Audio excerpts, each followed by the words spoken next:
Reimagining Success, Episode 12. You're listening to Reimagining Success, the podcast where we help you reimagine your future, designing a life and career beyond the 9 to 5 that allows you the freedom, flexibility and fulfillment that you've been dreaming of. I'm your host, Anna Lundberg. Now, let's get started on those dreams.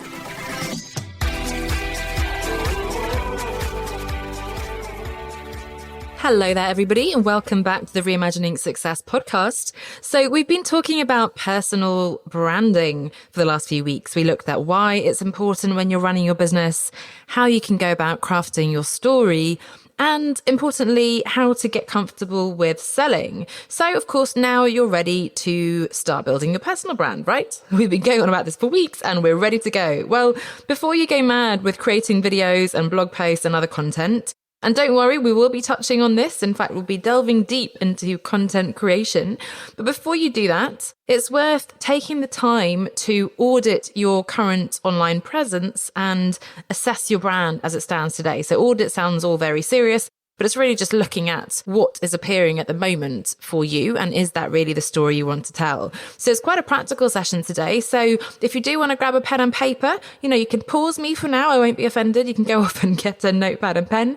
Or you can come back later, maybe you're driving or on the move at the moment, at the gym, doing the laundry, whatever. So obviously you can come back and listen again when you're more ready to actually take action. But for now, you can listen along and just sort of get to grips with what we're talking about. So really it's assessing your brand as it stands today.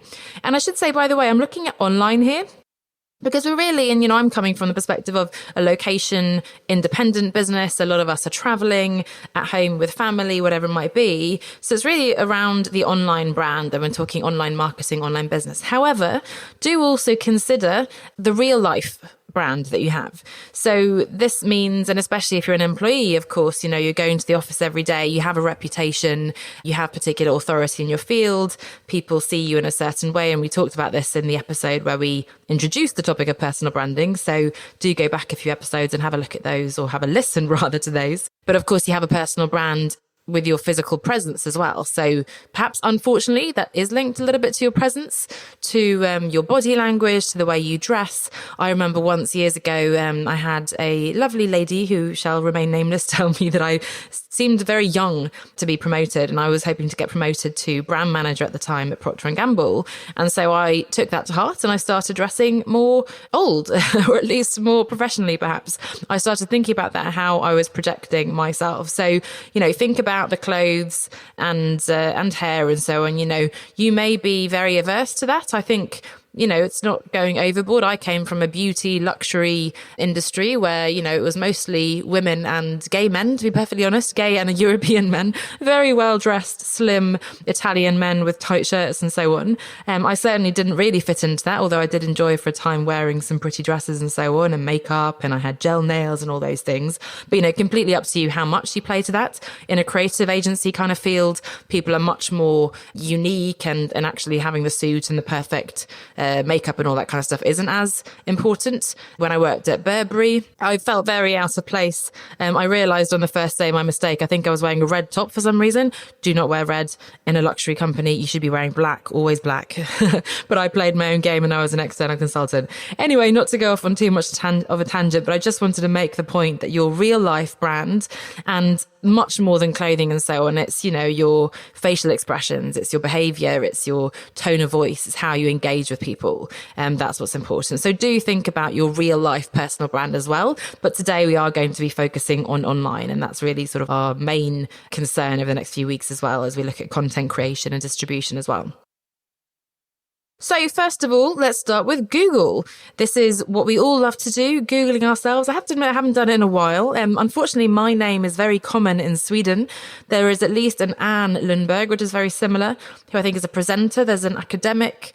Sadly, there is an American teenager who died some years ago. You may, like me, share a name with somebody else, in which case either you don't appear in the results at all, or the results are dominated by someone else, or there's a bit of a mix. So for all the branding I've been doing, and the dominant brand that comes up is mine, and I'm happy with that. And of course, I continue to work on that. There may be cases where, you can't 100% own it, but you can think about how to deal with that in that case. The same with your business, by the way, in terms of if you are hopefully not, but share a name with another business. And of course, just generally in terms of search terms like, let's say for me, Business Coach London, probably I'm not appearing on the first page for that because that's quite generic. But, maybe when you get more specific, I hopefully will be.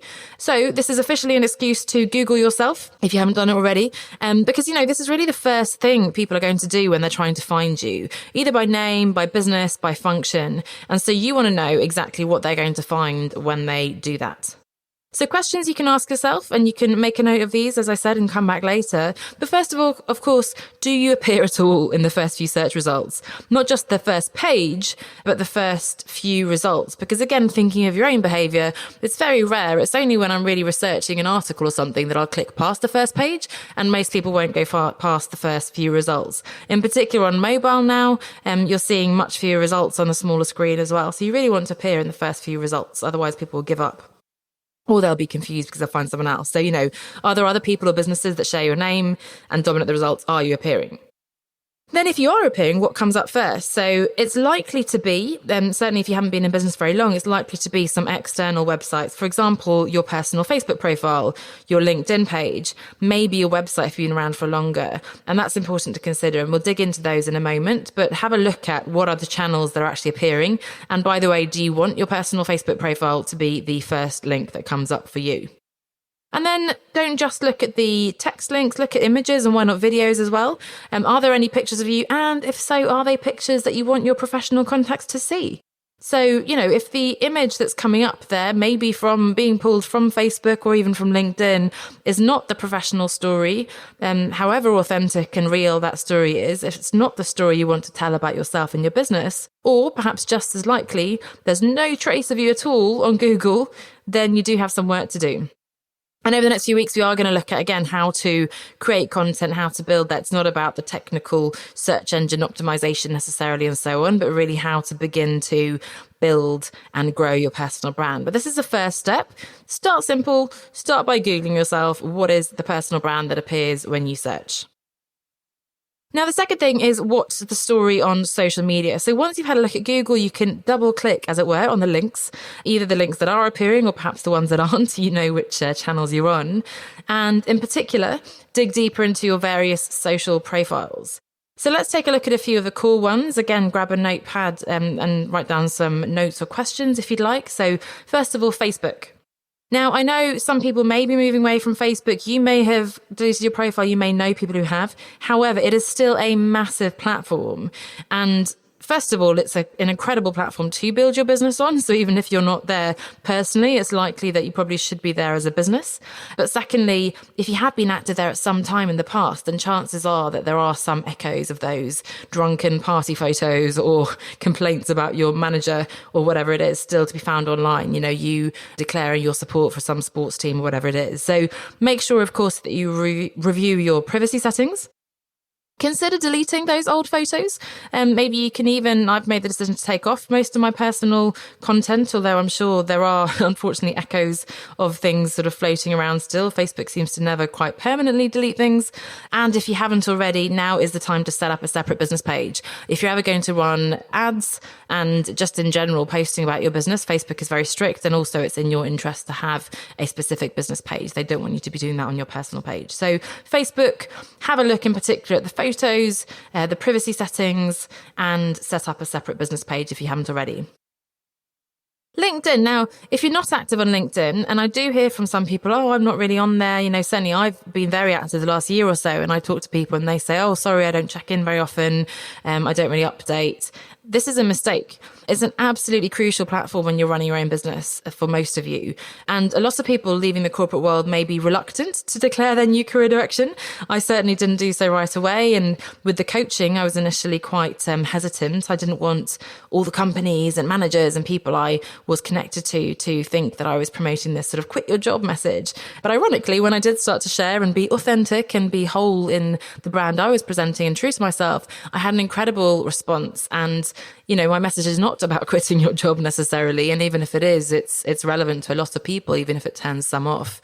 And actually from those corporations, the very companies that I was working with where I was concerned they might react negatively, they have been incredibly positive. So just to encourage you, it's not necessarily, and in fact, if anything, it can hurt you, the right thing to do to separate what you were doing before and what you're doing now. Because if you're starting a business, let's say as a wellness coach, as a shiatsu practitioner, as a consultant in a particular area, whatever it is, and your job description is still saying that you're a full-time manager or director at so-and-so company, first of all, if you've left the company, that's lying and that's really not okay. I've had in the past several people who have the same job title as someone else because people are just keeping it. Maybe they're unemployed. They don't want to admit that they're no longer there. But, that's not a particularly good thing to have on your LinkedIn profile. You want to be honest.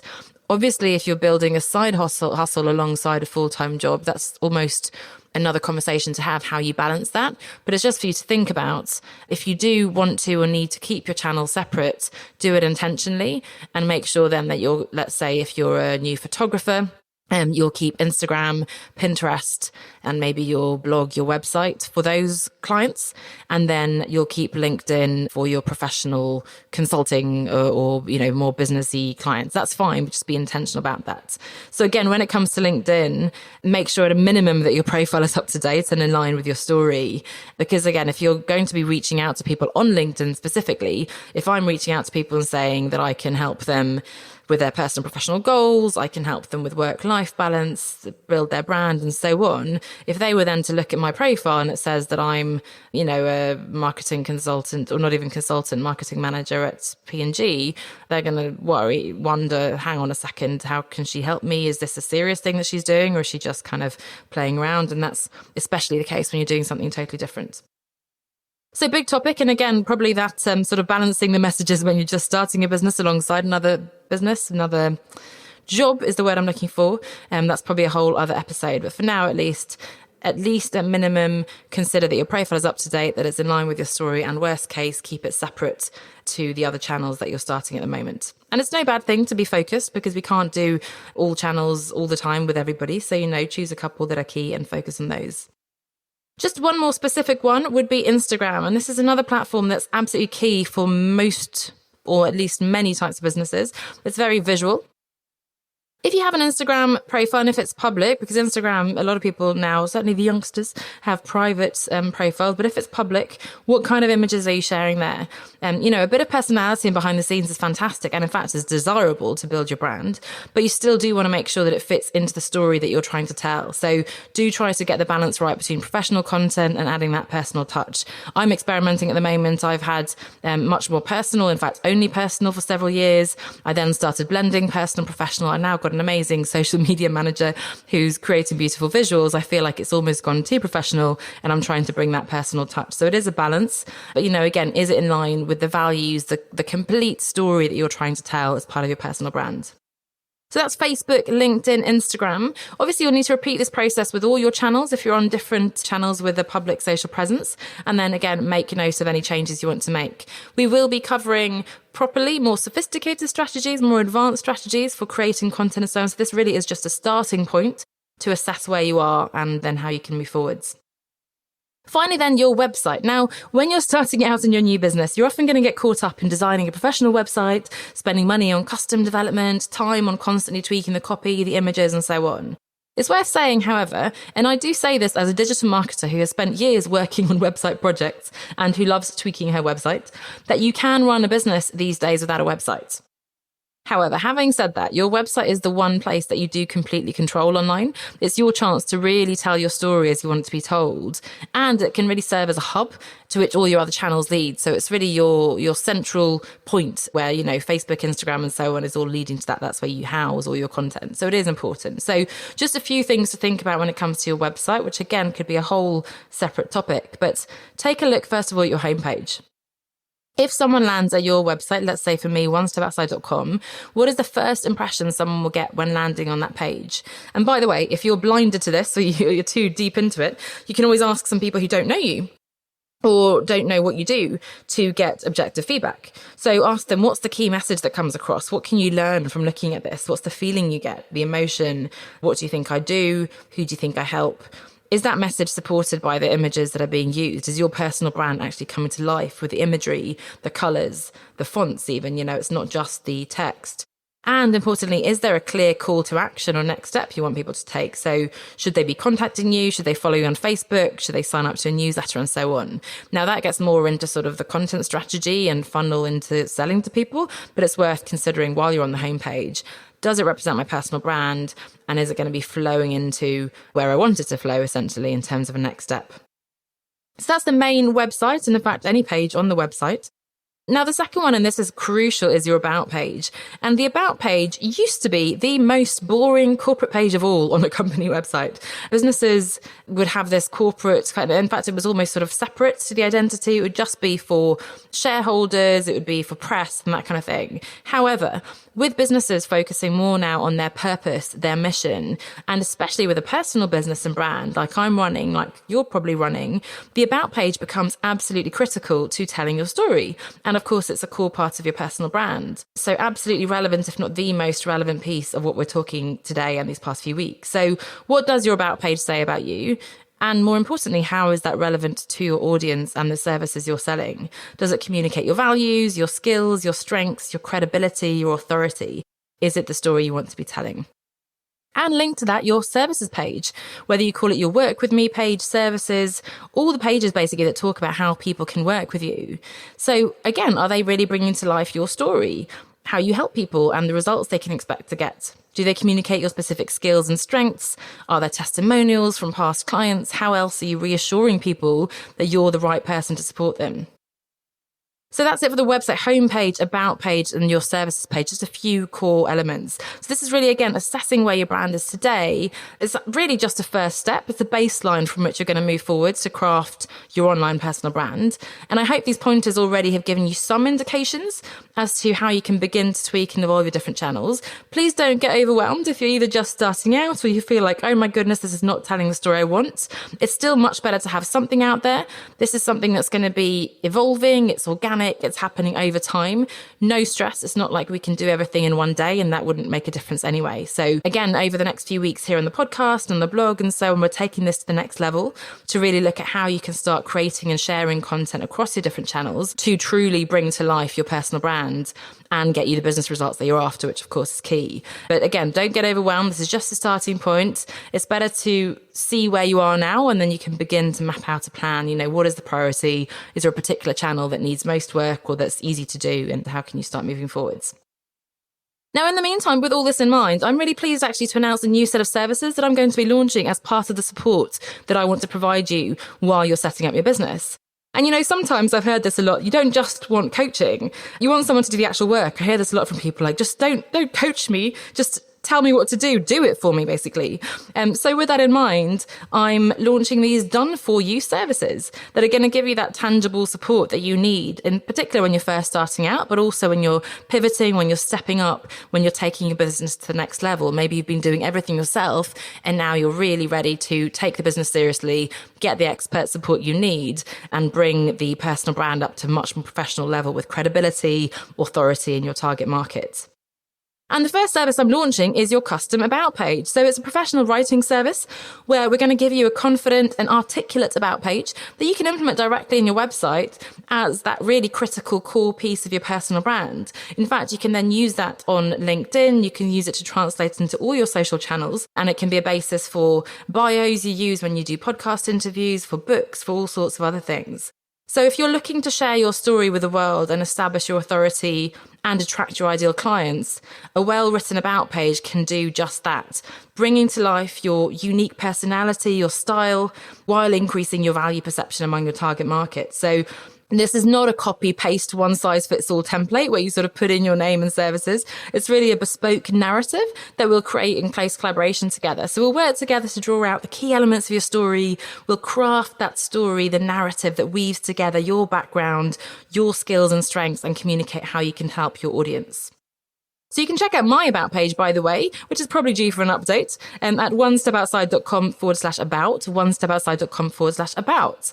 And if you're interested in getting my support and really stepping up your about page, this is what you'll get. So we'll do a pre-session questionnaire and a preliminary call to really review your specific objectives. We'll have a video interview to get to know you and really draw out your story. Of course, I'll provide a first draft that seeks to capture the key elements and an initial structure for you. We'll have a couple of rounds of feedback as needed with revisions, and then you'll end up with this beautiful customized about page ready to be implemented on your website. So you can find out more about that on onestepoutside.com/my about page, onestepoutside.com/my about page. And I hope you'll find that and the other services that will be coming out in the next few weeks as well really helpful. Again, it's in response to what I've been hearing from you guys. You don't just want the guidance, a little bit overwhelmed maybe with all this information. You just want help to do it. Now, your about page is really personal, so it's not something you can just hand over to someone to write for you. But again, we'll be doing it, holding hands, collaborating together to really bring out your unique personality, your voice, and bring it to that professional level so you can really bring to life your personal brand. So again, onestepoutside.com/my about page. And that's it for today in terms of assessing your brand as it stands now. And again, we'll be continuing in the next few weeks with taking that up a notch and looking at how you can begin to share, create, engage, and really develop that content marketing strategy that's going to feed into your business results. Thanks so much for listening, and I'll see you next week.